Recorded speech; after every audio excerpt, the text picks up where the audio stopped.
Qui des chefs d'État africains qui ressurgit. Il est dans l'œil du cyclone. On parle bien sûr du président du Tchad, le Mahamat Idriss Déby Itno, concerné donc de très près. Les investigations sur ces soupçons de biens mal acquis confiés à l'Office central de répression de la grande délinquance financière ont été lancées à la suite d'un article de Mediapart en décembre 2023 qui faisait état de plus de 900 000 € dépensés à Paris en costumes, chemises et autres vêtements de luxe grâce notamment à des versements reçus d'une société tchadienne via une banque. L'enquête pourrait donc être élargie au patrimoine immobilier que détient la famille Déby et son entourage en France. Le président Déby est donc plus que jamais... qui concerne actuellement tous les pays africains. Mais en particulier, le Tchad n'est qu'un exemple réel.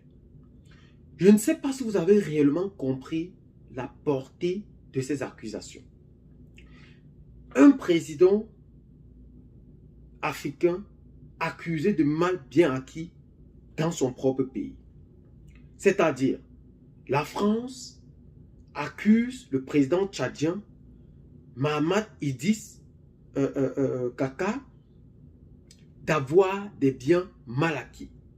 Et on estime des dépenses à plus de 90 000 euros pour acheter des vestes et tout et consorts. C'est-à-dire, l'audience est ouverte en France. Je me répète un peu. Un président africain, que son procès est ouvert en Occident pour bien mal acquis dans son propre pays. Un pays souverain en Afrique.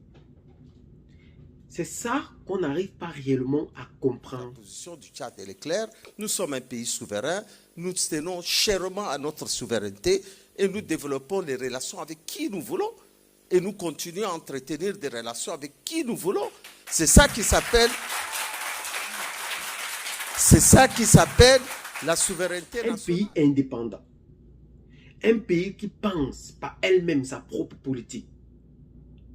Voit son président être jugé de l'extérieur pour bien mal acquis.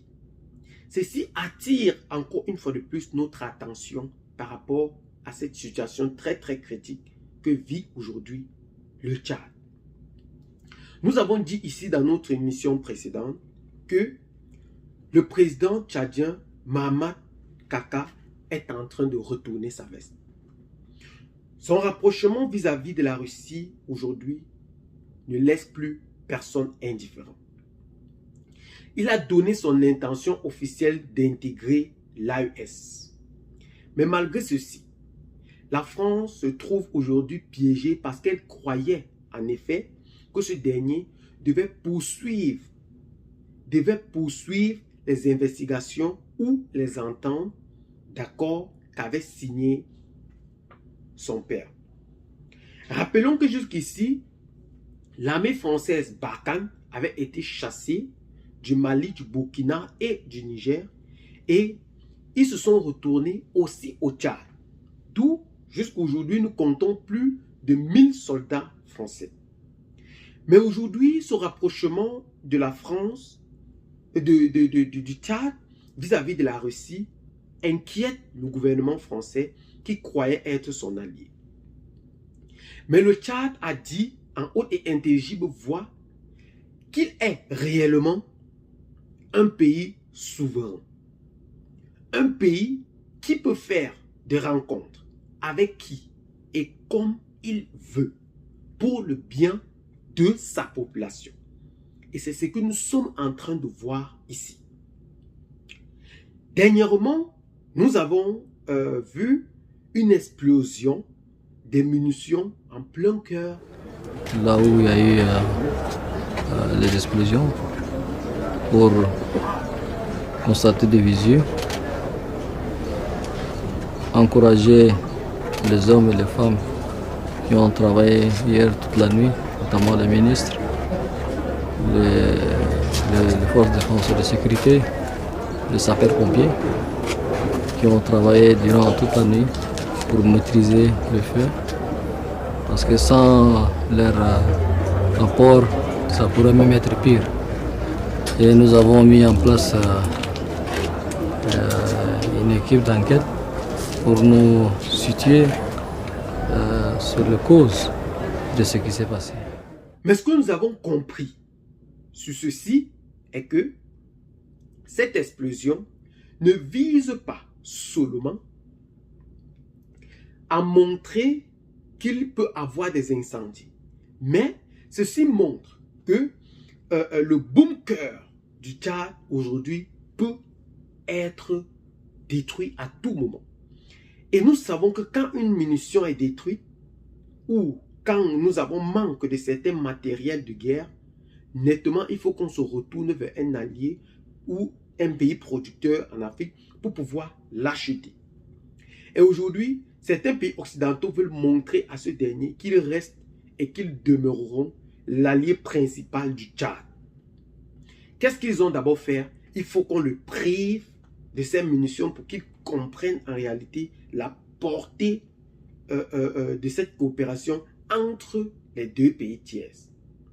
Mais ce qui nous inquiète plus, c'est que le président, je veux dire, tchadien, a montré son désir très très flamboyant d'intégrer la... Dans la politique, on ne sait pas. Maintenant, tout l'espace tchadien est occupé par l'armée française. L'armée française se préoccupe de la richesse du sous-sol du Tchad et non du bien-être du peuple tchadien. Pourquoi cela tourmente autant des Occidentaux? Nous savons que le Tchad aujourd'hui est la porte d'entrée en Afrique centrale. La Russie a pris contrôle du Mali, du Niger et du Burkina. Et ils ont dit dans leur discours qu'ils poursuivront jusqu'en Côte d'Ivoire. Et aujourd'hui, nous avons, entre guillemets, ce qui reste encore à voir des panafricains à la tête de l'État du Sénégal. Nous attendons encore dans les semaines, dans les mois et dans les années à venir pour voir leurs réelles intentions. Aussi, le Tchad, qui est une porte d'entrée en Afrique centrale, si jamais celui-ci est gagné, nous voyons nettement que l'accès au Cameroun, au Gabon, à Guinée équatoriale, au Congo, devient une chose plus facile.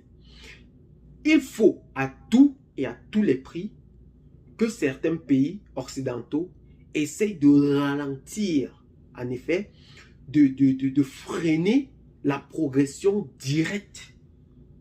Oui, la progression directe de la Russie sur le sol africain. Et aujourd'hui, la France n'a plus caché tout en disant que elle participera en Afrique d'une manière invisible, en partant du port d'Abomey en Côte d'Ivoire. Et elles n'auront plus besoin, en effet, de mettre des étiquettes françaises pour dire, en effet, qu'ils sont présents. Même si les bases françaises, aujourd'hui, quitteront sur le continent africain, ils opéreront d'une manière officielle mais invisible. Aujourd'hui, ils sont en train de faire ce qu'on appelle une sortie-rentrée. Donc, aujourd'hui, Jean-Marie Bockel est arrivé en Afrique pour discuter avec plusieurs chefs d'État africains par rapport à cette portée de la nouvelle armée française qui servira bel et bien en Afrique. Mais nous attendons aussi Pascal Yannick, qui a été nommé aussi par le président français Emmanuel Macron et qui prendra fonction le 1er août pour un commandement de l'armée française en Afrique. Donc nous attendons aussi pour comprendre vraiment dans quelle mesure ces derniers veulent encore recoloniser l'Afrique. Ouais. Parce que cette armée comptera 600 hommes et augmentera au fur et à mesure de la demande. Rappelons que le sentiment anti-politique française ne cesse de prendre une autre tournure sur la scène internationale. Mais aujourd'hui, nous espérons que dans les semaines, les mois à venir resteront déterminants pour le continent africain. Parce qu'aujourd'hui, la jeunesse africaine est prête à servir, à défendre et à lutter réellement pour ses droits, pour ses libertés, pour son futur, au fait. Et aujourd'hui, nous avons vu des hommes comme le colonel Assimi Goïta, le capitaine Ibrahim Traoré et le général Abdourahmane Tchani qui ont su lancer les bases ou mettre les jalons réellement de cette indépendance du continent africain. Et pour cela, nous leur souhaitons beaucoup de courage et qu'ils continuent dans ce même parcours. Parce que nous sommes là pour eux et nous sommes là pour les soutenir. À très bientôt pour de nouvelles vidéos. Ciao, bye bye.